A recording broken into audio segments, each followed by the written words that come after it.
Terima kasih Tuhan untuk kesetiaan Tuhan dalam hidup kami. Karena itu hari ini kami ada sebagaimana kami ada. Kami tahu semua karena kesetiaan Tuhan di hidup kami. Anugerah-Mu Tuhan terus ada atas hidup kami, menyertai kami. Terima kasih buat penyertaan Tuhan. Terima kasih buat anugerah Tuhan. Karena itu hari ini kami memberi hidup kami, hati kami Tuhan, untuk kami boleh sungguh-sungguh mendengarkan firman Tuhan, agar hidup kami boleh dikendalikan oleh firman-Mu Bapa. Urapi hamba-Mu yang tidak ada apa-apanya, urapi setiap kami. Kami buka hati bagi firman Tuhan. Yang percaya Tuhan di tengah kita, memberkati kita. Mari katakan bersama, amin. Tepuk tangan buat Tuhan Yesus, saudara. Silahkan duduk, Bapak Ibu, Shalom. Bagaimana kabarnya hari ini? Luar biasa, karena kita punya Tuhan yang luar biasa. Iya, hari ini kita akan belajar sama-sama firman Tuhan tentang bagaimana kita hidup menghormati Tuhan dalam hidup ini. Karena saya percaya bahwa kekristenan itu bukan hanya sekedar kita beragama. Kekristenan itu bukan hanya sekedar kita ke gereja tiap hari Minggu, tapi ada yang lebih yang Tuhan mau dari hidup kita, yaitu kita hidup menghormati Tuhan. 1 Samuel pasal yang kedua ayat 30, kita lihat bersama saudara ya. Kita baca firman ini, dan ini menjadi satu firman yang saya suka ingat-ingat ya, supaya menjadi pengingat bagi kita dan kita hidup berhati-hati. Baca bersama 1 Samuel 2 ayat 30, 1, 2, 3. Sebab itu demikianlah firman Tuhan, Allah Israel, sesungguhnya aku telah berjanji, keluargamu dan kaummu akan hidup di hadapanku selamanya. Tetapi sekarang demikianlah firman Tuhan, jauhlah hal itu daripadaku, sebab siapa yang menghormati aku akan kuhormati, tetapi siapa yang menghina aku akan dipandang rendah. Saudara, Tuhan sampaikan firman ini kepada Eli dan anak-anaknya sebagai imam pada waktu itu di rumah Tuhan. Mengapa Tuhan berkata bahwa mereka tidak menghormati Tuhan? Ya, anak-anak Imam Eli, Hofni dan Pinehas pada zaman itu, mereka memakan daging persembahan yang harusnya dipersembahkan untuk Tuhan. Dan bukan hanya itu, ya di rumah Tuhan mereka melakukan persinahan. Para penyanyi-penyanyi, para penari-penari yang harusnya bertugas untuk melayani Tuhan itu banyak yang ditiduri. Mereka melakukan dosa persinahan dan kenajisan. Dan tadinya Tuhan sudah berfirman bagi keluarga Imam Eli, Tuhan berkata bahwa Tuhan akan menyertai mereka seumur hidup, keluarganya, anak cucunya akan tetap ada. Bukan cuma hidup, tapi dimuliakan oleh Tuhan. Namun karena mereka tidak menghormati Tuhan, Tuhan berkata, jauhlah hal itu daripadaku. Tuhan sudah berjanji akan menyertai keluarga ini. Tapi kemudian janji itu batal. Apakah Tuhan yang pelin-pelan? Apakah Tuhan yang berubah-ubah? Apakah Tuhan yang tidak menepati janjinya? Tidak seperti itu, saudara. Tuhan itu tidak pernah lalai menepati janji yang diucapkannya. Karena firman Tuhan berkata, Allah itu bukan manusia yang gampang melupakan janji. Kita kalau dijanjiin orang, ya bisa jadi dia lupa, saudara. Karena banyak janji manusia itu hanya surga telinga, iya enggak? Makanya kalau orang berjanji, tidak usah terlalu dimasukin hati, ya, karena banyak yang tidak ditepati, ya. Suami kalau janji sama istri, ya, istri-istri, kira-kira suami menepati nggak janjinya? Puji Tuhan ditepati ya, semua suami-suami di sini baik ya. Amin, ibu-ibu. Karena saya lihat ibu-ibunya tidak ada yang keberatan. Ya, berkata amin, semuanya suaminya baik. Kalau berjanji pasti insya Allah ya. Doakan saja. Pokoknya siapapun manusia itu kalau berjanji banyak yang lupa ya. Tapi kalau Tuhan yang berjanji, dia tidak pernah lupa. Namun kenapa Tuhan berkata, aku sudah berjanji akan menyertai keluargamu, anak cucumu akan tetap hidup di hadapanku selama-lamanya. Tapi karena engkau tidak menghormati aku, maka jauhlah itu daripadaku. Bukan Tuhan yang tidak setia, tapi janji Tuhan, berkat Tuhan itu bersyarat. Ada tanda bintang, amin. Ya, kalau dapat apa-apa tulisannya bintang itu syarat dan ketentuan berlaku. Saya selalu ingatin jemaat, kasih Tuhan tidak bersyarat. Saudara bikin dosa, saudara bertobat, minta ampun, diampuni enggak? Karena memang kasih Tuhan itu tidak, tapi berkat Tuhan itu bersyarat. Tuhan selalu memberi sebab akibat. Kalau engkau sungguh-sungguh mengikuti firman-Ku, berjalan sesuai dengan aturan-Ku, maka engkau akan berhasil dan beruntung. Selalu ada sebab, ada akibat. Kalau engkau menjadikan kebenaran menjadi barisan depanmu, maka kemuliaan akan mengikutimu. Ya, jadi janji Tuhan itu bersyarat. Makanya tidak semua orang Kristen bisa mengalami dan menikmati janji Tuhan. Kasih Tuhan tidak bersyarat. Saudara mau bikin dosa kayak apa, datang minta ampun, nangis, diampuni. Tuhan nggak ngomong gini, bayar perpuluhan dulu, baru aku ampuni. No. Alkitab berkata, apabila engkau datang mengaku dosamu, ya, dan engkau bertobat, maka Tuhan mengampuni. Tapi tidak begitu dengan berkat Tuhan. Ya, ada syaratnya. Dan ketika Tuhan berjanji kepada keluarga Imam Eli, ya, kalau engkau hidup sungguh-sungguh, ya itu akan terjadi. Tapi ternyata kelakuanmu, dosamu yang membuat janji Tuhan itu tidak terjadi. Menjauh, Tuhan bilang, jauhlah itu. Ya, bukan telinganya yang kurang tajam mendengarkan doa kita, bukan tangan Tuhan yang kurang panjang untuk menolong kita, tapi dosamu itu menjadi penghambat yang baik terjadi atas hidupmu. Makanya sering kita bertanya, dia kan Kristen ya, dia kan pendeta ya, tapi kok hidupnya kasihan banget ya. Ya walaupun saudara Kristen, walaupun saudara pendeta, kalau engkau nggak sungguh-sungguh menghidupi firman Tuhan, sorry, kau nggak bisa terima janji-janji Tuhan. Mari kita menghormati Tuhan. Anak-anak Imam Eli meniduri para pelayan Tuhan, bersinah, melakukan kenajisan. Mereka mencuri persembahan yang harusnya untuk Tuhan dimakan. Ya, banyak orang Kristen hari-hari ini juga mencuri sesuatu yang menjadi milik Tuhan. Ya, untuk urusan uang, aduh, nomor satu ya. Pokoknya Tuhan ambil alih hidupku, kecuali uangku. Nggak boleh ikut-ikutan Tuhan. Pelit kita. Ya, tapi di sini nggak ada dong yang pelit, amin. Insya Allah, ya. Harus semuanya kita serahkan sama Tuhan, saudara. Karena mereka dianggap tidak menghormati Tuhan, maka batal janji itu tentang penyertaan Tuhan. Ya, bahkan dimusnahkan semua keturunannya. Tuhan bilang begini, saudara. Sebab siapa menghormati aku, akan ku hormati.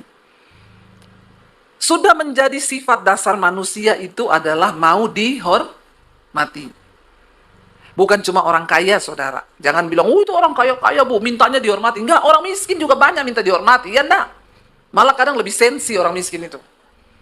Ya, kita nggak senyum aja, mentang-mentang saya miskin. Ya, ini WA yang masuk di HP saya banyak nih. Karena HP saya ini ditaruh di YouTube nomornya. Yang masuk tuh puluhan ribu, saudara. Saya juga terbatas, nggak bisa balas. Cuma kadang-kadang ada yang saya baca, saya klik gini, ibu kok nggak balas-balas WA saya ya? Karena saya miskin ya. Kadang-kadang orang miskin lebih sensi, saudara. Saya balas begini, emangnya saya tahu yang mana yang kaya, mana yang miskin, yang WA ke saya? Oh, kalau kaya warnanya hijau, nyala-nyala lampu. Nek miskin warnanya merah, hati-hati, jangan dideketi. Kadang-kadang terlalu sensi.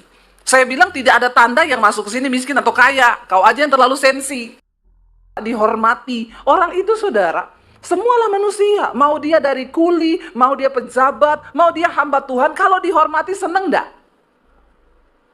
Seneng, nggak usah bohong. Ya, saya juga kalau dihormati seneng. Coba kalau saya datang, terus yang terima tamu gini, bu jalan aja ke sana, nggak tahu jalannya kemana, ibu belok sana sendiri, sana. Dalam hati kan saya akan begini, nih orang kok nggak tahu tuh sopan santun ya. Ya karena salah satu tanda kita menghormati Tuhan juga kita menghormati sesama kita. Dan Tuhan tahu itu. Saudara, kita nih kalau dihormati manusia aja seneng enggak? Seneng toh? Ya, enggak usah munafik, saya juga seneng. Dihormati pejabat, seneng enggak, saudara? Ya, saudara seneng kalau dihormati pejabat? Apalagi seneng ya. Saya mau tanya, kalau kita dihormati Tuhan, seneng enggak? Wow enggak? Bukan cuma wow, wow, wow, wow. Ya, lo yang hormati kita Tuhan lo. Wow banget nggak? Wow banget. Saya juga mau dihormati Tuhan. Tuhan tahu manusia itu memang ya sifat dasarnya itu mau dihormati. Tapi jangan gila. Ya, dihormati bagus, tapi gila hormat tuh nggak usah, ya nggak penting juga. Ya sewajarnya lah orang memperlakukan kita itu kita seneng. Tuhan bilang tuh begini saudara, siapa menghormati aku akan kuhormati. Ya bayangkan loh, bayangkan loh. Saya tuh kan juga kita sering bawa tur saudara ke Israel Oktober, nanti besok tanggal 1 Juni kita ke Turki ibadah ya untuk siarah. Ada peserta itu yang WA saudara, ngomong gini, awas ya kalau tur kamu itu enggak benar. Ini yang ikut pejabat-pejabat loh. Saya balas dalam hati saya begini, mau kamu pejabat, mau kamu bukan pejabat, ketika kamu bayar, ya maka kamu adalah customer yang wajib untuk kami hormati. Jadi bukan soal pejabat atau tidak. Semua orang yang datang, mau kaya mau miskin, ikut tur ini akan dilayani dengan baik. Karena kita ini melayani Tuhan. Tuhan bilang, ya kalau kamu bilang mengasihi Tuhan, menghormati Tuhan, tapi kau nggak bisa menghormati orang yang di sekelilingmu, ya berarti kamu bohong. Jadi bukan soal dia pejabat atau tidak. Kita wajib memang menghormati orang. Karena orang itu kalau dihormati, seneng. Nah Tuhan bilang, kalau kamu menghormati aku, akan ku... Wow saudara, kalau Tuhan menghormati kita, makanya tidak usah cari muka sama manusia, amin. Cari muka sama Tuhan saja. Waktu kita mendapatkan penghormatan dari Tuhan, itu sudah, wow ya, itu sudah kasta tertinggi sih, dari kekristenan. Karena kau dapat perkenanan Tuhan, kau dapat penghormatan dari Tuhan. Ini yang ngomong Tuhan loh. Karena barang siapa menghormati aku, akan kuhormati. Tetapi siapa menghina aku, akan dipandang rendah. Kalau sudah Tuhan yang ngomong, kalau kita itu hidup tidak menghormati Tuhan, saudara, ya maka ya sia-sia hidup kita. Nah bagaimana cara kita ini menghormati Tuhan saudara? Hari-hari ini banyak penderitaan dari setiap orang itu mengalami masalah penderitaan akibat dari mereka tidak hormat sama Tuhan. Ya, tidak menghormati Tuhan. Ambil keputusan seenaknya sendiri, memutuskan segala sesuatu dengan ya keinginannya sendiri, dan banyak kesalahan terjadi dalam hidup manusia akibat dari satu kesalahan yang sangat fatal karena kita hidup tidak menghormati Tuhan. Sekarang banyak orang itu berlomba-lomba membangun dirinya karena menghadapi tantangan zaman. Ke depan ini eranya era AI. Jadi kita harus membangun diri kita supaya kita ini bisa bertahan. Ya karena ya mau tidak mau banyak akan tergantikan dengan kecanggihan teknologi. Lalu orang tua mulai memperlengkapi anaknya. Makanya kamu tuh harus pinter. Sana sekolah Mandarin, les matematika, les bahasa Inggris, les bahasa Perancis. Semua dilesin. Tapi jarang orang tua yang memperlengkapi anaknya dengan les firman Tuhan. Nggak diajarkan bagaimana hidup menghormati Tuhan. Dan ini adalah sebuah kegagalan. Ya, ajar anak-anakmu untuk hidup takut akan Tuhan. Menghormati Tuhan. Hari-hari ini orang membangun kualitas hidup dengan pola hidup sehat, ya benar nggak? No karbo, no gula, ya hidup sehat, ya semua berubah jadi coach. Ya kalau ditawari minum ini racun, ya beli tempe mendoan aja bisa nggak pakai tepung, ya bisa nggak digoreng. Ya nggak usah beli tempe mendoan, di rumah aja lu. Ya, bagus hidup sehat itu bagus, sangat bagus. Nge-gym harus ya, supaya kita punya otot yang kuat, supaya kita hidup juga bisa ya. Tapi ingat, jangan lupa saudara, kalau cuma nge-gym, jaga pola makan, tapi lu nggak menghormati Tuhan, kayaknya ya kasihan deh lu. Ya kamu sudah gagal. Karena startnya udah salah. Saya banyak temui anak muda jaga pola hidup, tapi malam minggu dugem. Ya, hidup bersinah, nggak menghormati Tuhan. Oh kami nih Senin sampai Sabtu Bu, no karbon, no gula, pokoknya diet. Tapi Minggu semua kami makan, termasuk teman dimakan, sahabat dimakan, jemaat dimakan juga saudara. Ya, saudara ingat loh ya, kita hidup sehat bagus, kita olahraga bagus, tapi itu bukan jaminan umur panjang. Karena umur itu di tangan Tuhan. Olahraga bagus, bukan untuk umur panjang loh. Ya, karena ada atlet gym masih muda mati di tempat gym ketiban alat berat, alat gym.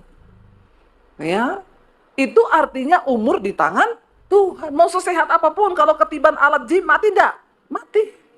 Ototnya kering padahal. Ya, no karbo, no gula. Tapi jangan lupa loh, ada Tuhan yang berkuasa atas hidupmu. Kenapa kita harus hidup menghormati Tuhan? Mau sehebat apapun zaman berubah, kecanggihan teknologi berubah, waktu Tuhan yang pegang kendali atas hidup kita, Dia yang menentukan. Bahkan ada jalan-jalan supranatural yang bisa Tuhan buka di luar angka logika pikiran manusia. Amin. Karena kalau kita hidup dengan kekuatan kita, gila saudara. Ya, makanya kita harus hidup menghormati Tuhan.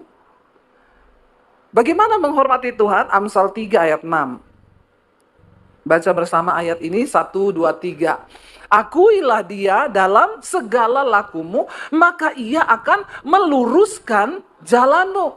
Ayat 7 berkata, janganlah engkau menganggap dirimu sendiri bijak. Takutlah akan Tuhan dan jauhi kejahatan. Pertama, kalau kita mau belajar hidup menghormati Tuhan, akuilah Tuhan dalam segala perbuatan di hidup kita. Katakan, amin. Apapun, mau keluar rumah, berdoa di mobil, Tuhan, lindungi, sertai kami, jauhkan dari segala mara bahaya kecelakaan, karena Tuhanlah yang sanggup menjaga hidup kami. Amin. Itu artinya kita hormat sama Tuhan. Mau memulai bisnis, dapat tawaran bisnis segede apapun, saudara harus berdoa, Tuhan, bisnis ini tuh dari Tuhan atau bukan? Aku mau melibatkan Engkau, Tuhan. Kalau ini dari Engkau, maka Engkau akan meluruskan jalannya. Kalau tidak, tolong Tuhan, halau dan jauhkan aku dari bisnis ini. Tapi orang Kristen sekarang semua ditelan, saudara. Ya, karena dia menganggap dirinya itu bijak. Tuhan itu Maha tahu, manusia sama Tuhan beda tipis. Tuhan Maha tahu, manusia sok tahu. Jangan pernah berpikir bahwa kita ini punya cukup kekuatan, perhitungan untuk membangun sesuatu di hidup kita. Libatkan Tuhan, itu tanda kita menghormati Tuhan. Libatkan Tuhan dalam segala perkara. Mau saudara ngapain? Apalagi yang anak-anak muda nih, saya lihat banyak anak muda nih. Kalau mau pilih jodoh, libatkan Tuhan. Jangan cuma lihat cantiknya, jangan cuma lihat gantengnya. Ya. Apalagi zaman sekarang banyak nilai-nilai dunia yang merubah firman Tuhan. Selain donatur dilarang mengatur. Aroma-aroma kekayaan sudah tercium dari jarak 10 kilometer. Ya, sehingga para wanita tuh sekarang cari yang berkepribadian. Rumah pribadi, mobil pribadi, deposit pribadi. Padahal dia pikir itu bisa membuat dia kaya. Nggak apa-apa Bu, walaupun dia kurang ajar orangnya, nggak takut Tuhan, yang penting kaya. Jadi aku bisa nangis di Paris, galau di Prancis, nangis di Mercy. Emang itu tujuan hidup kita? Harta saja tidak akan membuat hidup kita bahagia. Karena jiwa manusia itu tidak terbatas, saudara. Dan sesuatu yang tidak terbatas hanya bisa diisi dan dipenuhi oleh sesuatu yang tidak terbatas. Dan itu Tuhan. Ya, karena manusia itu gampang. Ya, hari ini naik motor pengen punya mobil. Setelah punya mobil puas, dia kagak. Ya, tadinya mobilnya ini berubah, punya mobil pengen punya helikopter. Ya, dikasih helikopter terus pengen helicak. Ya, jadi itu nggak ada puasnya. Ya, jiwa manusia itu nggak ada puasnya. Makanya hanya Tuhan yang bisa isi anak-anak muda. Jangan kau mencari jodoh dengan pikiranmu sendiri. Doa tanya Tuhan. Ini benar nggak dari Engkau Tuhan? Kalau benar dari Tuhan, walaupun saya suka, saya cinta, putuskan Tuhan dalam nama Yesus. Kalau bukan dari Tuhan, berani nggak berdoa begitu? Banyak anak muda yang bilang, enggak berani bu. Ya, saya suka soalnya. Makanya nyanyinya, kau berbohong, aku pun percaya. Kau dustai, aku tetap sayang. Ya itu, coba kau pikir, di mana ada orang segoblok itu. Udah tahu pembohong, diterobos. Udah tahu penipu, diterobos. Nanti nikah. Ya, masalah rumah tangganya baru datang sama pendeta konseling. Ya, bertobat saudara. Anak-anak muda, buka hatimu untuk firman Tuhan. Jangan kau sombong, gak mau dengar firman. Caramu menghormati Tuhan akan menentukan masa depanmu. Akan menentukan hidupmu. Jangan antipati dengan firman Tuhan. Makanya orang tua juga ajarkan kepada anak-anakmu itu firman Tuhan. Ya, jangan menganggap dirimu itu bijak. Kepintaran kita tuh tidak ada apa-apanya saudara di hadapan Tuhan. Ya, karena kita ini kepintarannya cuma seperti kain kotor di mata Tuhan. Kita perlu Tuhan, kita perlu mengandalkan Tuhan. Jangan berpikir dengan kekuatanmu sebagai manusia, kepintaranmu sebagai manusia, tapi hormati Tuhan. Akui Dia dalam segala lakumu, maka Dia akan meluruskan jalan. Kalau Tuhan yang meluruskan, luar biasa. Jangan coba bikin jalan sendiri, saudara. Biar Bina Marga saja yang bikin jalan. Kamu jangan ikuti firman Tuhan. Ya, karena kita nggak ngerti ada apa di depan kita. 5 menit ke depan kita nggak tahu apa yang akan terjadi. Itu sebabnya kita butuh Tuhan.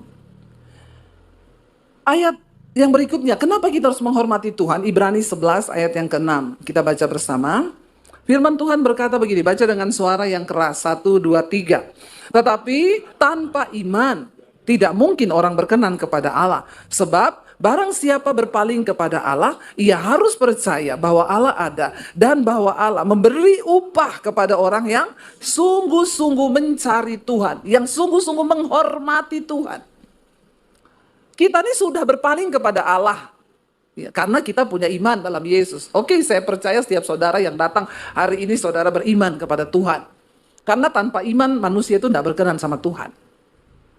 Tapi tidak cukup hanya berhenti di beriman toh. Kita harus hidup menghormati Tuhan, mencari Tuhan sungguh-sungguh. Alkitab berkata, kalau engkau hanya beriman saja, kau percaya hanya ada satu Allah saja, itu baik. Tapi setan juga percaya.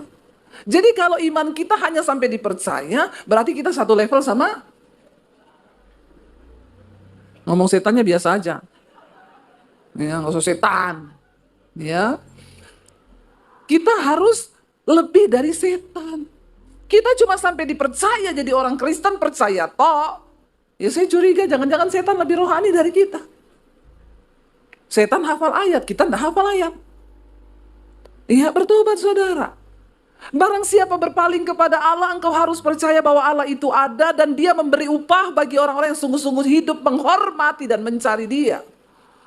Yang pertama, engkau harus tahu bahwa Tuhan itu ada. Dan kalau Dia ada, Dia akan memberi upah kepada setiap orang sesuai dengan perbuatannya di dunia ini. Mata Tuhan melihat. Kenapa kita harus menghormati Tuhan? Karena mata Tuhan itu menjelajah ke seluruh bumi melihat orang baik dan orang jahat. Anak muda, orang tuamu mungkin gak tahu hidupmu di luar, tapi mata Tuhan tahu. Tuhan melihat hidupmu di luar sana. Apa yang kau perbuat, kau pacaran tidak kudus. Ya, hati-hati saudara. Hormati Tuhan. Ya, andalkan Tuhan. Jangan sampai engkau tidak percaya bahwa mata Tuhan itu melihat.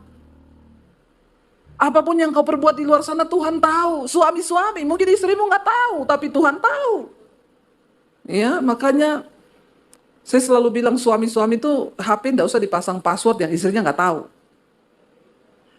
Amin. Harus saling tahu. Ada di sini yang suaminya HP-nya di password istri nggak tahu? Ya, angkat tangan kalau ada ya. Kita baptis ulang, kita rendam 20 menit. Biar dia buka mata langsung di rumah Bapa di sorga. Lebih baik rohnya selamat, tubuhnya binasa. Ya, ada saudara, ada loh suami istri begitu. Kalau kita mau masuk lebih jauh lagi, sekarang kenapa harus dipakai password istri nggak tahu? Berarti kan ada sesuatu yang disembunyikan di dalam. Kalau kita hidup dalam kebenaran, dalam terang kan tidak perlu begitu. Amin. Karena terang itu hanya berbuahkan kebenaran, keadilan. Ngapain harus dikasih password? Berarti ada sesuatu yang kita sembunyikan di situ yang tidak ya semestinya. Maka bertobat. Kalau masuk lebih dalam lagi, suami istri harus saling tahu PIN ATM. Amin. Tidak ada yang amin ini. Terutama bapak-bapak. Ya. Jangan sampai ya suami istri yang sudah mencapai ya hubungan yang tertinggi dalam pernikahan tahu PIN ATM suaminya, PIN mobile bankingnya. Amin. Bahaya nih jemaat sini, tidak ada yang amin. Berarti semua anda saling tahu ini. Bertobat ya. Jangan sampai loh ada kasus suaminya mati, istrinya nggak tahu PIN ATM-nya. Mau beli kain, mau beli peti, nggak tahu. Susah pinjam uang dulu kanan kiri, padahal kaya. Begitu udah dikubur baru bisa panggil, harus pakai pengacara, pakai polisi, buka PIN ATM. Dari hal-hal yang seperti ini aja kadang kita tuh enggak tahu hidup menghormati Tuhan itu sejauh mana. Iya. Suami saya pegang ATM saya pegang mobile bankingnya. Jadi dia bayar apa kan ada laporannya, saya tahu. Ya, harus begitu. Saya juga mau apa ya tanya suami. Karena keuangan itu juga berkat Tuhan yang harus kita jaga. Jangan sampai kayak di Jakarta, istrinya bilang, "Pak, ini saya lihat kemarin ada transferan nih bayar di Holy Wing apa ya? Itu pembukaan gereja baru. Namanya Holy Wing. Sayap Kudus." Ya. Hati-hati loh saudara. Kita harus hidup terbuka. Mata Tuhan melihat. Ya, suami-suami jujur hidup di hadapan Tuhan dan di depan istri. Ya, supaya kita tahu nggak perlu bohong, apalagi dalam soal uang bohong-bohong lagi sama istri ya, janganlah ya. Sampai istrinya tanya, "Itu kemarin saya temu amplop di susunan buku yang ke-10 di amplop merah, itu uang apa?" Suaminya bilang, "Uang sial." Kenapa uang sial? Udah diumpetin lu temuin juga, sial banget uang. Jangan ada uang sial dalam rumah tangga kita, amin. Ya, semuanya terbuka saudara. Tanda kita menghormati Tuhan, kita hidup dalam transparan. Terbuka suami istri, karena kita tahu ada mata Tuhan yang melihat. Mata Tuhan melihat, dimanapun engkau berada, mata Tuhan itu lebih canggih dari CCTV tercanggih dimanapun. Yang sanggup, makanya Alkitab bilang, satu saat ketika Yesus datang kelak, kita semua akan berdiri di hadapan tahta pengadilan Kristus. Untuk apa? Untuk memberikan pertanggungan jawab terhadap hidup kita. Karena Tuhan akan membuka semuanya, bahkan apa yang ada dalam hati manusia itu akan dibukakan. Jangan kaget saudara nanti kalau ditanya berdiri di hadapan tahta pengadilan Kristus. Pernah selingkuh enggak? Enggak pernah. Pernah melakukan perzinahan enggak? Enggak pernah. Tuhan bilang, malaikat buka channel 5. Diputar di layar, ada rekaman hidup kita. Setiap detik, setiap menit, ada rekamannya saudara. Ya, mau apa? Itu di menit ke-10, jam sekian, hari sekian, ada tuh tayangannya. Diputar. Saudara pikir nggak ada film kehidupan kita? Makanya Alkitab berkata, hanya orang-orang yang lulus sensor yang namanya tercatat dalam buku kitab kehidupan. Ya, banyak bohong-bohong nggak masuk namanya. Jangan jadi Kristen yang cuma ya muda hura-hura, tua kaya raya, sorga masuk sorga, sorga mati masuk sorga, sorga yang mana? Ya, soalnya di sorga nanti banyak bidadari, tinggal pilih yang mana. Ya, nggak ada saudara ya. Di dalam kekristenan kita akan menghadapi pengadilan tahta Kristus. Semua harus dipertanggungjawabkan. Mulai dari anak-anak, orang tua, suami, istri, semua. Saya selalu ingetin anak-anak saya, keselamatan itu pribadi-pribadi. Walaupun mami hamba Tuhan, mami tidak bisa selamatkan kamu. Karena keselamatan itu dari kamu sendiri. Tugas mami ingetin kalian, dengarin firman atau tidak. Soal selamat atau tidak, itu pribadi-pribadi, nggak bisa gandeng. Suami nggak bisa gandeng istri, istri nggak bisa gandeng suami. Makanya cintai Tuhan lebih dari galanya. Ada ibu-ibu, suamiku selingkuh, bu saya mau bunuh diri. Bodoh bu. Ngapain ibu mau bunuh diri karena suami selingkuh? Saya bilang sama ibu-ibu, jangan cintai suamimu lebih dari Tuhan. Sampai suami selingkuh dia mau bunuh diri. Ya. Jangan saudara, cintai Tuhan di atas segala-galanya. Karena suami itu cuma dua, kalau nggak dipanggil Tuhan diambil pelakor. Tapi di sini tidak, bapak-bapaknya luar biasa, amin. Ya, bapak-bapak yang takut Tuhan. Ayo cintai Tuhan lebih dari segala-galanya, hormati Tuhan. Ya, supaya ketika sesuatu digoncang, kita tetap menghormati Tuhan. Barang siapa berpaling kepada Allah, engkau harus percaya Allah itu ada. Ya, Tuhan itu melihat. Saya selalu bilang ke anak-anak, ingat loh, ada mata Tuhan yang mengawasimu. Mami terbatas mengawasimu, tapi mata Tuhan tidak terbatas. Di mana saja kau pergi, mata Tuhan melihat hidupmu. Apapun yang kita perbuat, saudara, Tuhan maha melihat. Yang terakhir, bagaimana cara kita menghormati Tuhan? Yosua 1 ayat yang ke-8. Firman Tuhan berkata begini, saudara, baca bersama. Janganlah engkau lupa memperkatakan kitab Taurat ini, tetapi renungkanlah itu siang dan malam. Supaya apa? Engkau bertindak hati-hati sesuai dengan segala yang tertulis di dalamnya. Sebab dengan demikian perjalananmu akan berhasil dan engkau akan beruntung. Ya. Firman berkata jangan lupa perkatakan firman Tuhan. Makanya tiap hari harus baca firman. Bukan cuma baca, perkatakan. Ketika Yesus dicobai oleh iblis, Yesus nggak tengking ini, dalam nama Yesus, pergilah setan. Nggak. Yesus bilang, ada tertulis. Yesus memperkatakan firman. Ada tertulis. Bahwa manusia bukan hidup hanya dari roti saja, tapi dari setiap firman yang keluar dari mulut Allah. Semua persoalan di hidup kita itu jawabannya ada di firman Tuhan. Kalau kita mau baca Alkitab. Masalahnya, salah satu tanda kesombongan dari orang Kristen, nggak mau baca firman. Dia pikir dia cukup pintar menjalani hidup. Saudara, Alkitab ini tuh manual book kita di dunia ini. Kalau saudara beli barang, saudara pengen tahu cara mengoperasikannya gimana, baca manual book supaya saudara ngerti. Nah, bagaimana kita hidup mencapai surga yang Tuhan beri? Baca Alkitab. Bukan cuma baca, renungkan. Perkatakan. Makanya orang Kristen tuh kalau datang sama saya, Bu mau konseling dong. Udah baca Alkitab belum, Bu? Loh emang harus baca dulu baru datang konseling. Kalau sudah baca, enggak ketemu ayatnya, baru datang konseling. Saya yakin ibu pasti enggak pernah baca Alkitab. Iya memang benar, enggak usah konseling. Masalahnya capek sekarang jalan jemaat tuh konseling, bolak-balik. Urusannya konseling. Ya, lama-lama konsleting. Tuh banyak orang Kristen tuh begitu. Kalau datang mau konseling, pengen cari tahu jalur pintas. Dia pikir kalau dia datang sama pendeta masalahnya selesai. Hello. Nggak usah minta doakan pendeta. Nggak ada pendeta hebat. Yang ada tuh Tuhan yang hebat. Dengan imanmu yang hebat. Amin. Ya ngapain dikit-dikit konseling. Ya muter-muter di situ juga konselingnya. Ya Bu saya itu nggak tahu kenapa Tuhan begini. Saya dapat suami galak. Ya terus tukang selingkuh, penjudi, pemabok. Pelit lagi. Terus ibu maunya apa? Ya gimana menurut ibu? Alkitab bilang doakan suamimu. Ibu mah enak ngomong doakan. Ibu kan nggak rasa suami saya. Aku nggak mau rasa suamimu. Karena aku punya suami sendiri. Itu kan suamimu, rasain. Ngapain kau pilih dia? Ya, siapa yang suruh kau pilih? Ya, kalau gitu ibu doakan dong suamiku biar bertobat. Nggak bisa saya doakan suamimu. Karena doa yang berkenan itu doa yang lahir dari hati yang hancur. Saya nggak mungkin berdoa dengan hati yang hancur buat suamimu, Bu. Kenapa? Saya nggak cinta sama suamimu. Bagaimana mungkin saya bisa menangis buat suamimu?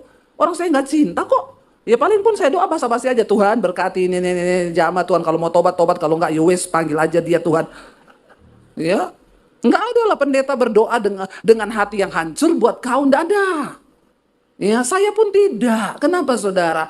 Tuhan bilang tangisi dirimu, tangisi keluargamu. Nggak ada pendeta yang mau menangisi saudara, kagak. Saya cuma kasih tahu jalan kebenaran. Saudara dengar silakan, tidak juga silakan. Pilihan ada di tanganmu. Tuhan Yesus aja nggak bisa paksa kau kok. Karena kita diciptakan dengan kehendak bebas. Ya, baca Alkitab, baca itu Alkitab, baca. Semua jawabannya ada di firman Tuhan. Nanti kalau masih mau ngeyel, lah gimana Bu? Ibu sudah baca Alkitab? Belum, saya kasih tahu ya. Alkitab berkata, hai istri-istri. Kalau ada suamimu belum bertobat dan tidak taat pada kebenaran, menangkanlah suamimu itu tanpa perkataan, hanya dengan perbuatan. Jadi ibu mulai sekarang stop cerewet sama suami, tunjukkan perbuatanmu yang tulus mengasihi suami. Hah? Emang ada ayat begitu, kemana aja lu? Jadi Kristen udah berapa tahun? Saya ini bukan terlahir di Kristen, saudara. Saya ini tadi agama seberang, saya pindah ke Kristen karena di zaman Tuhan. Waktu saya masuk ke Kristen, saya sehari itu baca Alkitab 6-7 jam ketika saya di zaman Tuhan. Saya baca Alkitab tuh lapar dan haus saya. Ketika saya masuk jadi Kristen, saya datang ke gereja, saya lihat model-model orang Kristen begitu. Astaga. Ya, kalau mau lihat orang Kristen rasanya saya kecewa. Tapi untung saya lihat Tuhan, saudara. Begitu banyak orang Kristen yang hidup tidak menghormati Tuhan. Yang tidak sungguh-sungguh dalam Tuhan. Baca Alkitab nggak pernah. Tapi pengen hidupnya diberkati. Kata malaikat, pret. Mimpi kali ya. Ya, kalau minta berkat sama Tuhan pinter. Berkati Tuhan, aku percaya, aku diberkati. Masa depan diberkati, ini diberkati. Tapi kau nggak hormat Tuhan. Hello, please. Ya, Alkitab berkata menjelang waktu kedatangan Tuhan di akhir zaman, pakai akal budimu. Tuhan kasih kita akal budi buat mikir. Amin. Supaya tahu bagaimana hidup yang benar. Bagaimana harus menghormati Tuhan. Jangan main-main dengan imanmu. Perkatakan kitab Taurat ini, renungkan siang dan malam. Ya, renungkan firman Tuhan. Supaya apa dikatakan? Sebab dengan demikian sekali lagi ada sebab, ada akibat. Janji Tuhan selalu ada syarat. Supaya dengan demikian apabila kau baca Alkitab, perkatakan itu siang dan malam, perjalananmu akan berhasil dan beruntung. Rancangan Tuhan bagi orang percaya bukan cuma berhasil, tapi beruntung. Kalau cuma keberhasilan, dunia bisa kasih. Saudara sekolah tinggi S1, S2, S21, S23, S26 kayak Samsung, bisa saudara berhasil, bisa. Dipuji orang. Tapi keberuntungan itu hanya datang dari Tuhan. Dan Tuhan mau kita ini berhasil dan beruntung. Banyak orang berhasil, saudara. Oh, udah selesai ya kuliah. Iya, gini. Terus sekarang gimana? Nggak tahu tuh ya. Buka tokonya berhasil toko di mana-mana. Begitu hitung untung, nggak ada untung. Loh, kok bisa ya? Kau berhasil, tapi nggak beruntung. Tapi orang yang berjalan menghormati Tuhan, dia berhasil dan beruntung. Makanya sering kita dengar, aduh kemarin itu ya, saya tuh kena begini-begini, tapi untung. Nah, untung lah. Walaupun kita tetap untung loh, untung. Ya, kalau ada orang yang namanya untung, tapi tidak beruntung, nah kau harus bertobat supaya kau tidak buntung. Ya, Tuhan itu menjamin, dia bilang engkau harus berhasil dan beruntung. Kalau kita jadi orang yang beruntung itu luar biasa, saudara. Ada banyak hal-hal supranatural yang Tuhan bisa kasih. Saya khotbah di sini bukan cuma sekedar berteori, maaf. Saya mengalami Tuhan. Waktu saya diusir dari rumah tahun 95 karena saya terima Tuhan Yesus. Tapi saya bilang, keluar kamu dari rumah. Jangan bawa ijazah. Saya mau lihat Yesus kasih makan kamu pakai apa. Hari ini saya mau bersaksi. Saya tidak pernah kekurangan. Saya sangat diberkati Tuhan, bahkan saya bisa menjadi berkat. Karena saya belajar hidup menghormati Tuhan. Kita yang tiap hari aja belajar hidup menghormati Tuhan, itu kadang-kadang masih kepleset, masih kadang-kadang apalagi orang yang gak pernah mikir untuk hidup menghormati Tuhan. Kalau kau hidup menghormati Tuhan suami, kau akan mengasihi istrimu. Karena kau mengasihi Tuhan. Kenapa saudara? Kitab Ibrani berkata, kalau engkau pengen mencapai garis kemenangan sampai di garis akhir, tanggalkanlah beban dan dosa yang merintangi engkau. Dan engkau harus berlari mencapai panggilan surgawi dalam hidupmu. Kenapa? Karena di sekelilingmu itu banyak saksi. Saksi yang pertama adalah mata Tuhan yang melihat di segala penjuru. Saksi yang kedua manusia. Tapi saksi yang ketiga itu siapa? Setan. Setan bisa lihat saudara walaupun saudara nggak bisa lihat setan. Dia tahu hidupmu. Karena itu malulah sama setan. Orang Kristen tuh kalau di gereja hebat nyanyinya saudara. Ya. Nyanyinya, kita buat iblis gemetar. Pulang ke rumah, iblis buat kita gemetar. Kita kalau nyanyi di gereja hebat. Setan bilang biarin di gereja. Ya, begitu pulang ke rumah, berantem tuh suami istri. Saling maki, semua kebun binatang keluar. Tapi di gereja bahasa rohnya hebat. Melengking sampai langit ke-7 tuh. Malaikat aja kupingnya keringnya. Orang Kristen hebat kalau bahasa roh. Saya bilang ya, kalau kau pinter bahasa roh, jangan pakai itu di gereja toh. Waktu mau berantem suami istri ya, memang kau dasar sih. Wah itu keren, itu keren. Ya udah ilmumu tinggi tuh. Ya, maka setan yang lihat, wah ini luar biasa, kesenjangan rohani. Ya toh? Setan lihat, wih luar biasa. Ayo bertobat. Ayo sungguh-sungguh bertobat. Kapan waktunya? Sekarang. Perkatakan firman Tuhan setiap hari. Ya, jangan ketemu, ada orang ketemu hidupnya begitu-begitu terus nggak ada berubah-berubah, saudara. Karena nggak memilih menghormati Tuhan. Dari tahun lalu begitu, kalau ditanya kapan kamu berubah? Jika tidak hari ini, mungkin minggu depan. Jika tidak minggu ini, mungkin bulan depan. Jika tidak, mungkin kalau belum mati. Ya, sadar loh, ada Tuhan yang melihat. Dan hidup kita ini nggak ada yang tahu sampai kapan, amin. Mari kita bertobat, perbaiki dirimu. Jangan tunda untuk hidup menghormati Tuhan. Supaya engkau diberkati, hidupmu berhasil dan beruntung. Itu jaminan firman Tuhan. Saudara, bagaimana kita bisa memulai sebuah pernikahan yang baik, yang belum punya suami dan istri, jangan bilang, wah saya salah kelas ini ya, salah server nih. Bagus Anda mendengar khotbah tentang rumah tangga, supaya punya gambaran, oh nanti besok mau berumah tangga yang seperti ini. Amin anak muda. Ya karena yang amin orang tua semua ya. Saya jangan GR ya menjadi anak muda ya, sudah beristri, sudah bersuami. Ini buat anak-anak muda jangan merasa salah tempat gitu ya. Kita ini ada di sini karena firman Tuhan itu akan memberi jalan yang benar bagi kita. Ya, dikatakan ucapkanlah syukur senantiasa atas segala sesuatu dalam nama Tuhan kita Yesus Kristus kepada Allah dan Bapa kita. Bapak Ibu ya, berapa tahun pun pernikahan kita hari ini, tetaplah bersyukur untuk pasanganmu, katakan.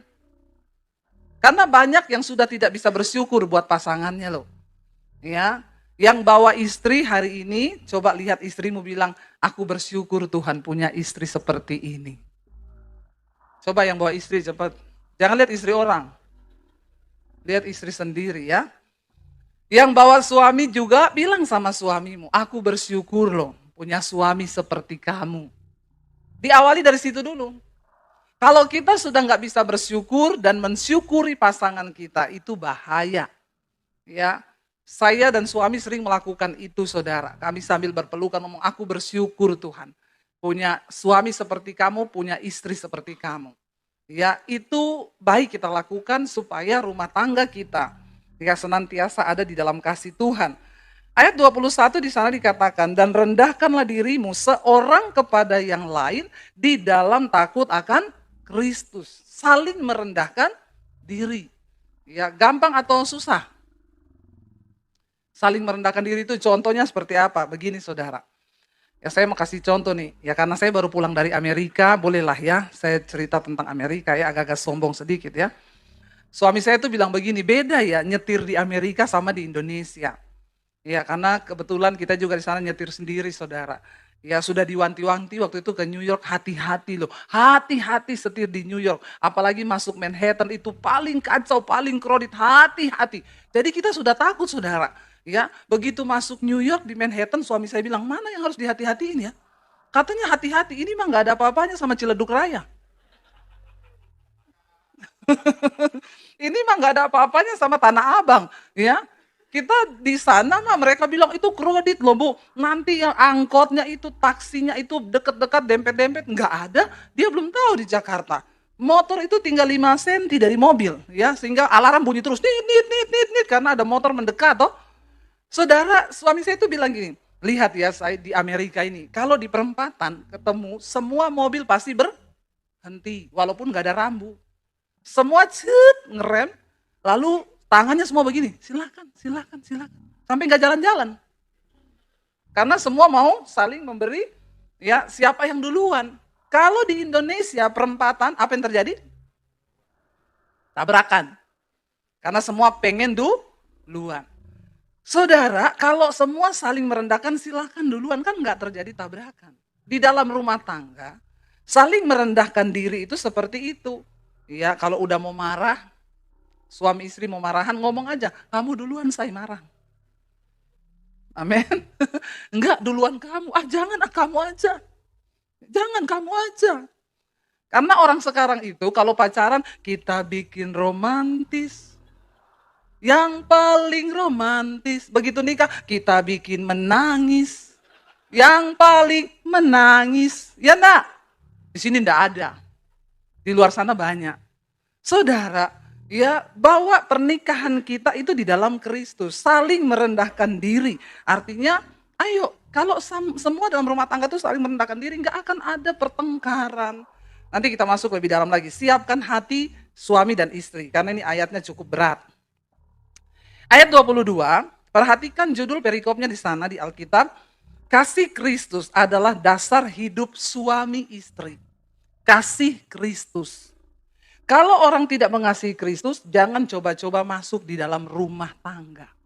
Makanya anak-anak muda, dengar baik yang mau cari jodoh yang takut akan Tuhan dan mengasihi Tuhan, dia menghormati Tuhan. Kalau dia nggak mengasihi Tuhan, jangan kau nikah sama dia. Tuhan aja nggak dikasihi, apalagi kau. Dengar baik-baik, ya. Dengar ini. Yang muda-muda, apalagi yang perempuan, jangan kelepek-kelepek sama gombalan laki-laki di luar sana. Ya, kalau dia tidak mengasihi Tuhan, tidak menghormati Tuhan, ya Tuhan aja tidak dia kasihi, apalagi kau kalau sudah menikah. Ya, banyak yang hanya makan di depan saja, termakan gombal, begitu masuk dalam pernikahan, aduh kenapa seperti ini, saudara? Kasih Kristus adalah dasar hidup suami istri. Nah, banyak orang Kristen itu menikah tidak mengasihi Kristus. Menikah kacau balau. Kristen saja tidak cukup, saudara. Apalagi sekarang banyak ajaran-ajaran baru muncul. Ya, ini lagi viral tentang Kristen progresif.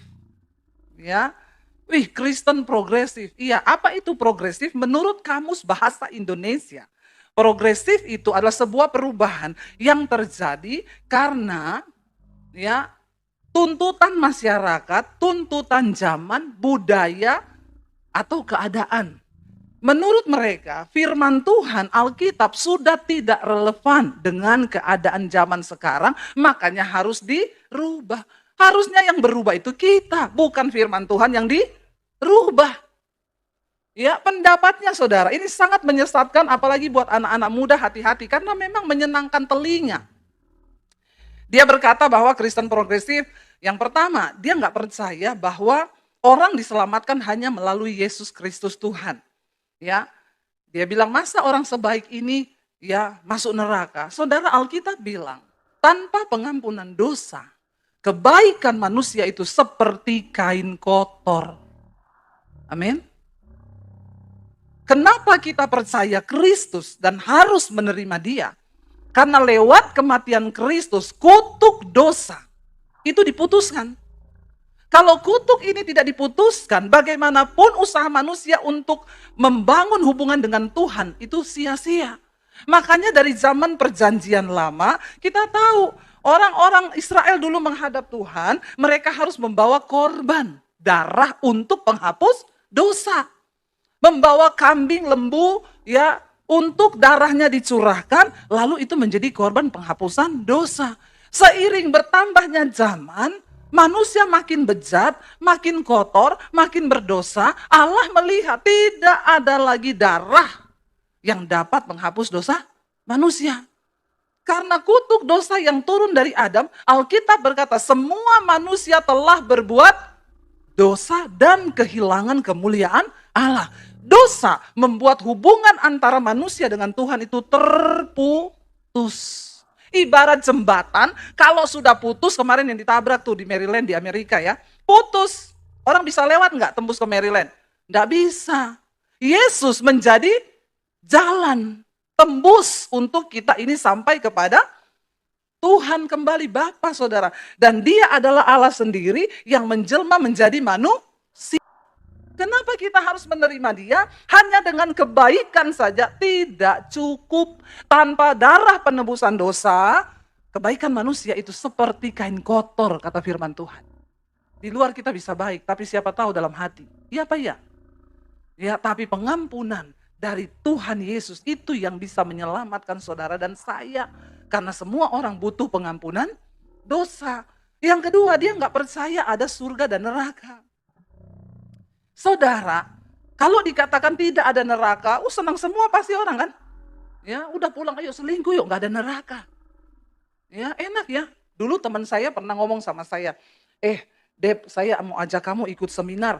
Bagus sekali pengajarannya. Tentang apa? Jadi menurut pengajaran ini, dosa itu enggak ada. Kita selingkuh kalau berdasarkan kasih, itu bukan dosa. Enak ya? Enak enggak? Ya. Makanya ada bapak-bapak selingkuh sama janda, ditegur istrinya. Kamu itu loh selingkuh sama janda. Dia bilang, Alkitab bilang kita harus memperhatikan janda-janda. Ya saudara, kalau saya tinggalin dia, siapa yang akan mengasihi dia? Saya bilang, yang harus diperhatikan tuh janda tua. Kalau kau perhatikan janda tua, itu ibadah. Kau perhatikan janda muda, itu nafsu. Kedagingan bapak-bapak. Jangan bawa ayat firman Tuhan disalahgunakan. Amin. Saudara, enggak ada neraka. Jadi manusia boleh bebas melakukan dosa.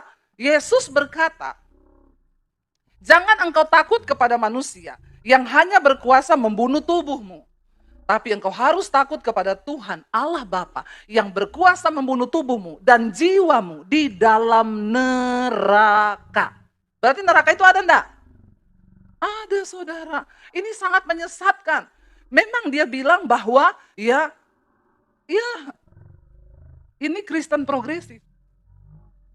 Yang sesuai kebutuhan zaman. Mana ada orang sekarang bisa hidup kudus? Kayaknya udah gak masuk banget deh ayat-ayat firman Tuhan dengan keadaan zaman sekarang. Tapi kita harus percaya, Alkitab tidak berubah dahulu, sekarang, bahkan sampai selamanya. Jangan rubah standar firman Tuhan, saudara. Tapi kita yang harus berubah untuk mengikuti standar firman Tuhan. Alkitab berkata Allah itu kudus dan tanpa kekudusan kita tidak mungkin ketemu Tuhan. Makanya kita perlu pengampunan dosa karena setiap hari ini kita masih bikin dosa. Darah Yesus tersedia. Tapi jangan main-main di dalam dosa. Yang terakhir dia bilang, dia meragukan bahwa Alkitab itu adalah firman Tuhan. Bahwa ini kan cuma ditulis oleh manusia. Saudara, Rasul Paulus menyampaikan begini, kalau ada orang ataupun salah satu dari kami ini rasul-rasul, ataupun malaikat sekalipun yang turun dari sorga, dia memberitakan Injil yang lain daripada yang sudah ada, maka terkutuklah dia.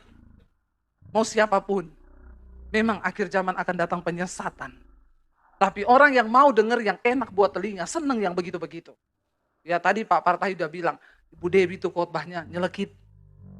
Ya, tapi puji Tuhan banyak juga yang mau dengar ya. Tapi jangan kepahitan sama saya, rugi saudara. Ya saudara pahit sama saya tetap manis. Tapi nggak diabetes. Ayat 22 berkata begini saudara, baca bersama terutama ibu-ibu dengan suara yang nyaring. 1, 2, 3. Hai istri, tunduklah kepada suamimu seperti kepada Tuhan. Dengar begini ini nyesek nggak ibu-ibu? Jujur ibu-ibu.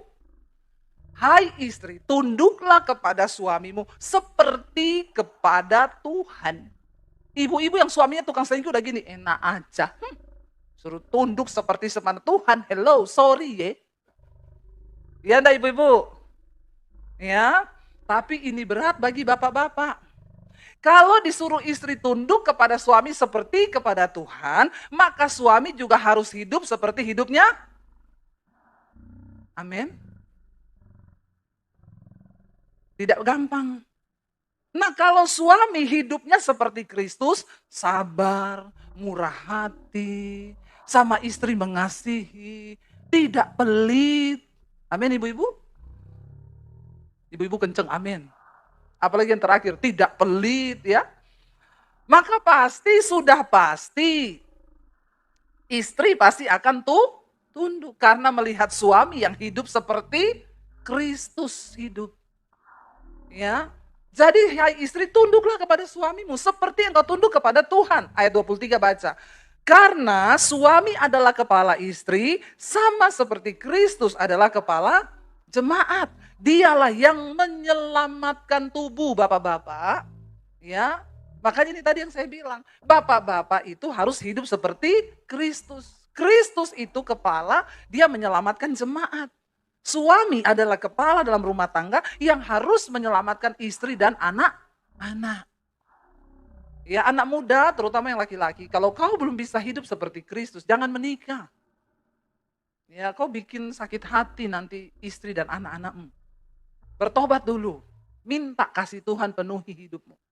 Ya, supaya dalam rumah tanggamu nanti itu berbahagia. Ya, istri-istri juga, anak-anak muda yang perempuan. Berdoa supaya Tuhan taruh kasih Kristus dalam hati kita.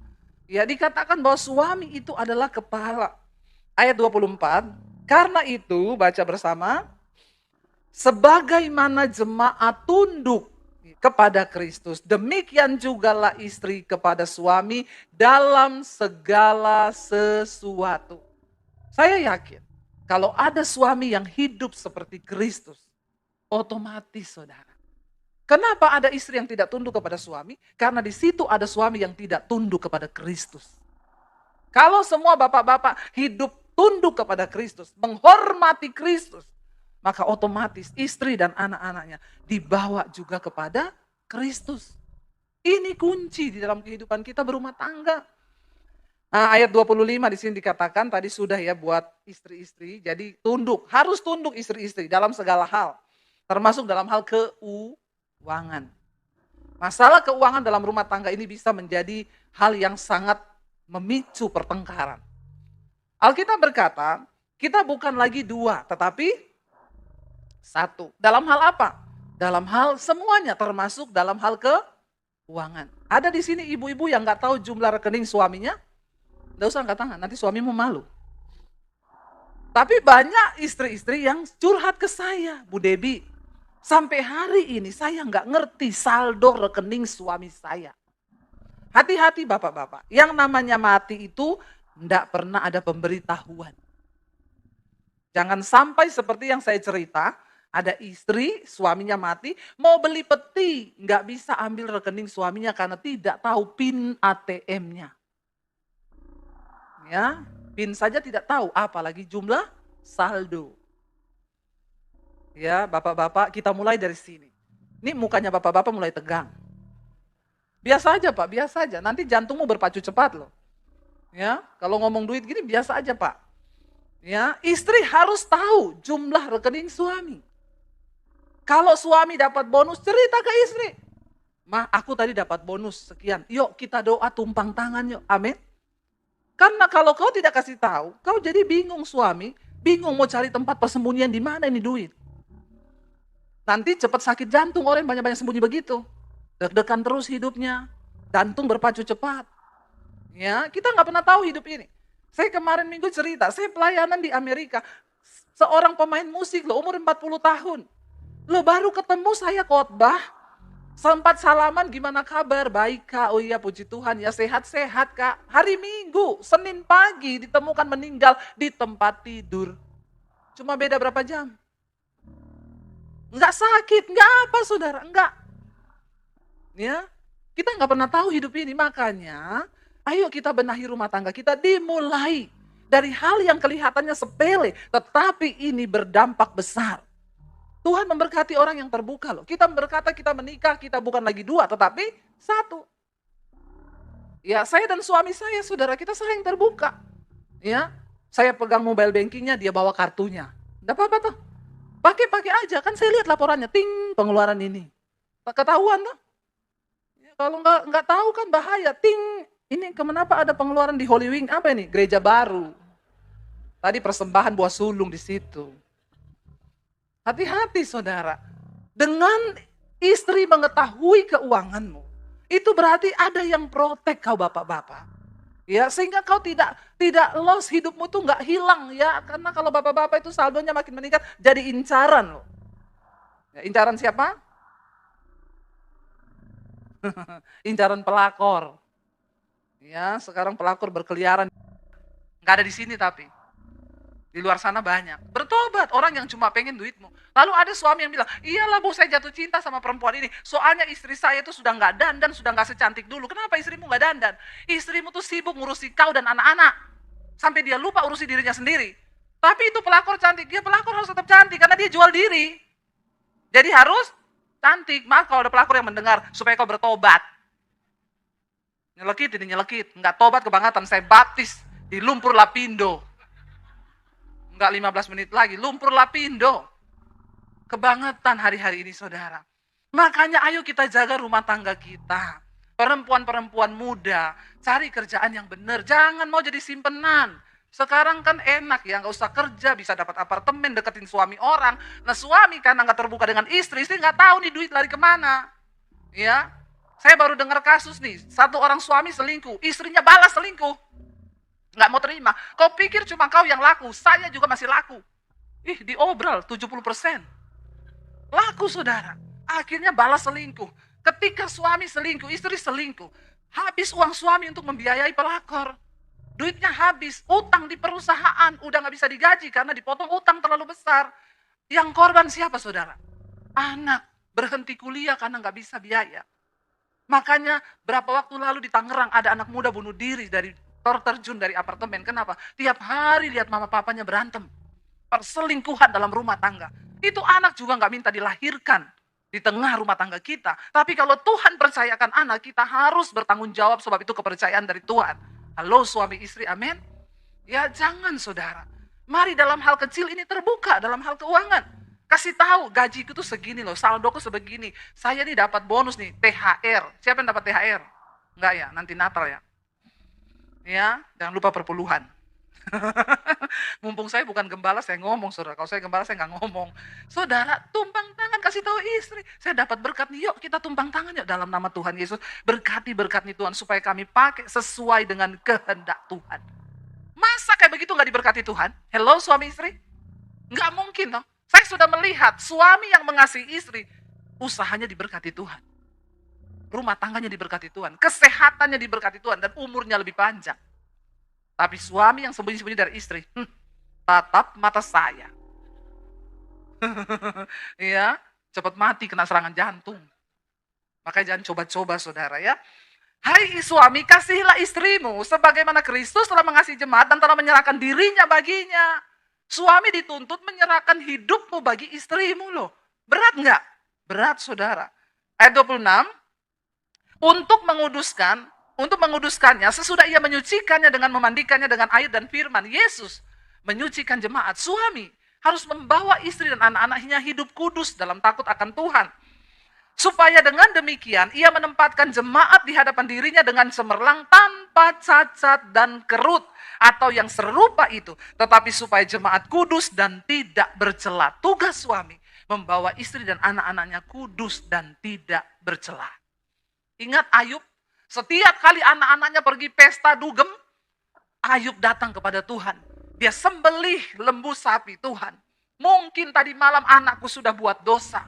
Aku memohon pengampunanmu Tuhan atas dosa anak-anakku.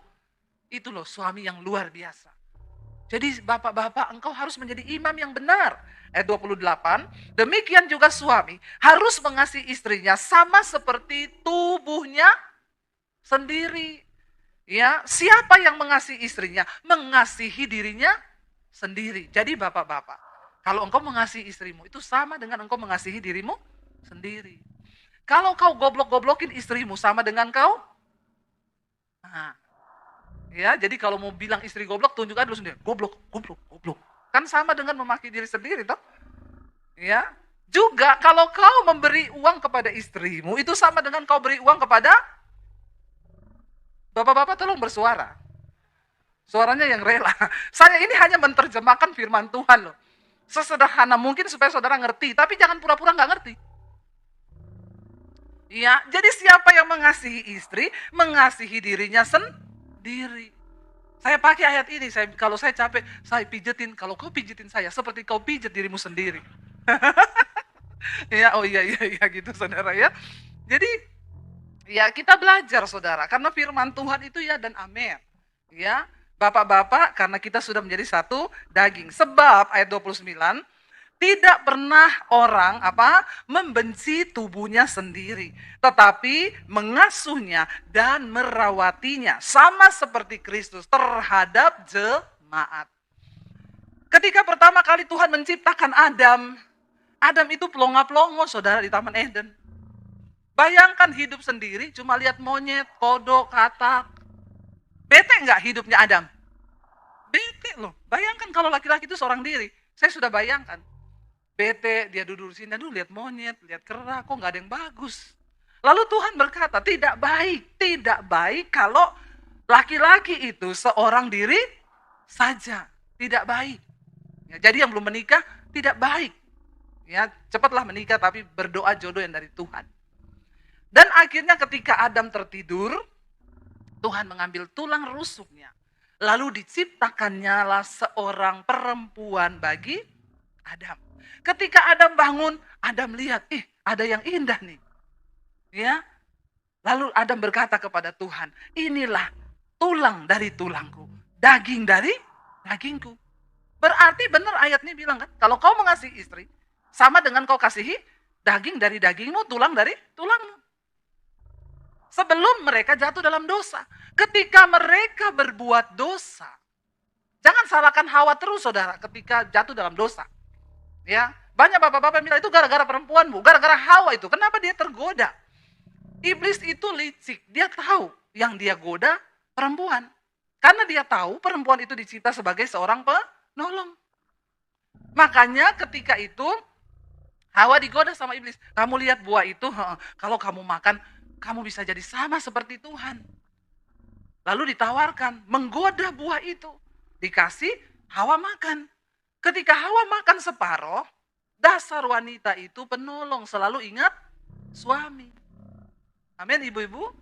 Lo ibu-ibu itu kalau pergi ke arisan, pergi diajak temen, pasti bawa bungkusan untuk, ya toh, suami toh, buat orang rumah toh. Kalau orang Jawa bilang kirmah, mikir rumah. Itu ibu-ibu. Jadi Hawa teringatlah dia akan suaminya. Enak banget nih buah. Lalu dikasih kepada Adam. Coba kalau yang iblis goda Adam, dia makan sampai habis satu pohon. Dia tidak kasih istrinya. Satu pohon habis. Hawa tanya, habis ngapa Pak? Tidak ngapa-ngapa. Udah makan? Belum. Padahal ini kekenyangan. Iblis tahu kalau dia goda Adam, yang jatuh itu cuma Adam. Hawa tidak. Ibu-ibu artinya apa? Kita ini punya kuasa untuk mempengaruhi suami. Kita bisa pengaruhi suami ke hal yang jahat, kita juga bisa pengaruhi suami ke hal yang baik. Kita penolong loh. Kita bisa menolong mereka jatuh, kita juga bisa menolong mereka sukses. Awas loh kalau ada ibu-ibu yang begini. Itu loh, makmu. Dikit-dikit minta uang, dikit-dikit minta uang. Bertobat loh ibu-ibu. Ya. Atau kau justru manas-manasi suamimu. Itu iparmu yang satu itu. Udah gak usah lagi hubungan sama mereka. Sudah bosan aku dari dulu mengganggu hidup. Hati-hati loh. Jangan kau pengaruhi suamimu membenci keluarganya. Ini banyak terjadi di dalam kalangan Kristen. Seburuk apapun mertuamu, iparmu, jangan kau suntik suamimu dengan racun untuk terus membenci keluarganya. Karena bagaimanapun juga suamimu berasal dari keluarganya. Maknya yang sekolahin dia, maknya yang lahirkan dia. Begitu dia sudah bisa cari duit, kau ambil. Maknya cuma minta duit sedikit, kau sudah marah. Ya, saya kasih tahu ke suami saya, kasih duit sama makmu. Jangan dari tangan saya terus, sekali-sekali dari tanganmu, supaya makmu tahu bahwa dia mencintai, bahwa kau mencintai dia. Amin ibu-ibu. Ya, kita bisa menolong suami kita menjadi orang yang diberkati, tapi kita juga bisa membawa suami kita menjadi orang yang terkutuk oleh Tuhan. Ya, Hawa itu sudah membawa Adam jatuh. Nah, ketika mereka jatuh dalam dosa, ketakutan muncul. Dosa membawa ketakutan. Dosa membuat manusia terpisah dari Tuhan. Ketika Adam mendengar langkah kaki Tuhan, Adam lari bersembunyi, dia ketakutan terhadap Tuhan. Lalu Tuhan tanya, "Hai Adam, kenapa engkau takut?" Harusnya kan dia ngomong, "Kami sudah berdosa Tuhan. Aku dan daging dari dagingku dan tulang dari tulangku." Harusnya kan begitu tuh. Tapi ketika jatuh dalam dosa dia bilang apa? "Ini loh, perempuan yang kau taruh di sampingku ini berubah sudah. Udah gak ngomong daging dari dagingku, tulang dari tulangku, udah ngomong soto ini." Udah jadi soto nih daging dan tulang ini ya. Dia bilang, "Perempuan yang kau taruh di sampingku Ini bahasa yang sudah berubah. Makanya bapak-bapak, ayo, ya jangan kata-katai istrimu dengan kata-kata yang kasar. Dosa itu merusak hubungan. Ya, ayo kita kembali lagi, ya kita bikin, amin, bikin paling romantis. Saya tuh kadang bangga melihat anak-anak saya bikin story, saya dan suami berjalan berdua bergandengan tangan. Di sini ada anak saya. Kadang dia tulis, ini apa role model saya. Bangga dong saya sebagai orang tua, anak-anak saya menjadikan saya role modelnya. Mereka yang melihat kehidupan kami setiap hari. Ya apakah kami tiap hari ribut, berantem? Ya karena banyak orang pencitraan. Ke gereja berdua gandeng tangan. Padahal di rumah kayak kucing dan anjing. Kayak Tom and Jerry. Mari kita bertobat saudara. Jangan hidup dalam pencitraan. Supaya berkat Tuhan tercurah atas hidup kita. Dikatakan di sana saudara, sebab tidak pernah orang membenci tubuhnya sendiri. Mana ada orang benci tubuhnya? Semua orang mengasihi tubuhnya dan ingin merawatnya, ya, dan ingin mengasuh tubuh ini. Itu sama seperti Kristus dengan jemaat, begitu juga suami. Karena kita adalah anggota tubuhnya. Sebab itu laki-laki akan meninggalkan ayahnya dan ibunya dan bersatu dengan istrinya sehingga keduanya itu menjadi satu daging. Rahasia ini besar, saudara, kalau engkau mengerti kunci berkat, ya, kunci berkat Tuhan itu dimulai dari kehidupan pernikahan dan rumah tangga kita. Makanya Alkitab berkata, Tuhan bilang, kalau ada orang hidup rukun bersama, kesitulah berkat Tuhan itu diperintahkan. Bayangkan loh, Tuhan perintahkan berkat ke sana, ke rumahnya Debbie Basir. Amin. Saudara berantem terus, ya baru mau dikirim berkat, lagi berantem, malaikat bilang, lagi berantem Tuhan, mau kirim mobil lagi berantem, enggak usah, kirim sama Debbie Basir saja.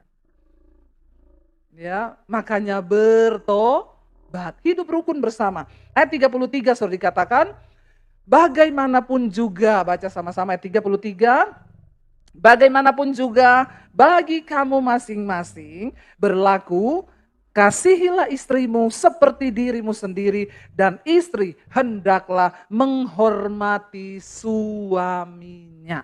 Maaf, kayaknya khotbahnya hari ini menyudutkan suami banget, Bu. Apa karena yang khotbah perempuan? No. Karena memang suami wakil Tuhan di dalam rumah tangga. Sudah jelas tadi ayat ini berkata, ya, suami adalah kepala. Seperti Kristus. Jadi urutannya begini saudara. Kristus di atas, suami ini tunduk kepada Kristus. Maka pasti istri tunduk kepada suami. Tapi kalau suami tidak tunduk dan mengasihi Kristus, maka pasti istri dan anak-anaknya juga tidak akan tunduk dan menghormatinya. Rusak hubungan itu. Karena itu kehidupan dalam sebuah keluarga sangat ditentukan oleh seorang suami yang mau sungguh-sungguh menghormati Tuhan. Lalu datang pertanyaan, Bu, kalau suami saya ini sudah terlanjur nih kita menikah, Bu, dia nggak hormat sama Tuhan, boleh diganti nggak, tukar tambah? Nggak boleh, ya, nggak boleh diganti. Lalu gimana, Bu? Alkitab berkata, hai istri, kalau engkau menikah dengan seorang yang belum bertobat dan tidak taat kepada firman Tuhan, menangkanlah suamimu tanpa perkataan, hanya dengan perbuatan. Istri-istri, kunci pertobatan suami kita itu cuma terletak di mulut kita ini loh. Kalau mulut kita ditutup, Tuhan bekerja. Tapi kalau mulut kita istri ini terus, Tuhan angkat tangan. Ya, satu kesaksian dari Kalimantan, saudara, waktu saya pelayanan di sana, ada seorang ibu, dia berkata, Bu Debbie, saya mau berterima kasih sama ibu. Kenapa? Saya dan suami sudah bercerai, sudah pisah rumah. Saya percaya, Bu, kalau seandainya saat itu saya sudah mendengar khotbah-khotbah ibu, mungkin kami tidak bercerai. Tapi tidak ada kata terlambat. Ketika saya mulai mengikuti khotbah-khotbah ibu, dalam posisi kami sudah pisah rumah dan sudah diketok palu, sudah keluar surat cerai. Saya mendengarkan semua kebenaran yang ibu sampaikan dan saya praktekkan, Bu. Saya bergumul untuk suami saya berdoa supaya dia bertobat. Satu saat suami saya dijamah Tuhan. Dia datang kembali kepada saya, dia menangis, Bu. Dia tersungkur di kaki saya, Tuhan pulihkan rumah tangga kami. Sekarang kami berdua cinta Tuhan dan setiap malam kami ikut mesbah doa. Sudah bercerai, kembali dipersatukan Tuhan. Bagi Tuhan tidak ada perkara yang mustahil. Waktu kita mau tunduk kepada firman Tuhan, firman itu mengandung kuasa bagi orang yang mau melakukannya. Karena itu saudara, Nanti kita akan terima perjamuan kudus, biar perjamuan kudus ini akan menjadi satu sakramen yang kembali menyatukan pernikahan kita. Kita bangkit berdiri, mari kita tundukkan kepala dalam hadirat Tuhan. Katakan, Tuhan, ajar kami untuk boleh saling mengasihi.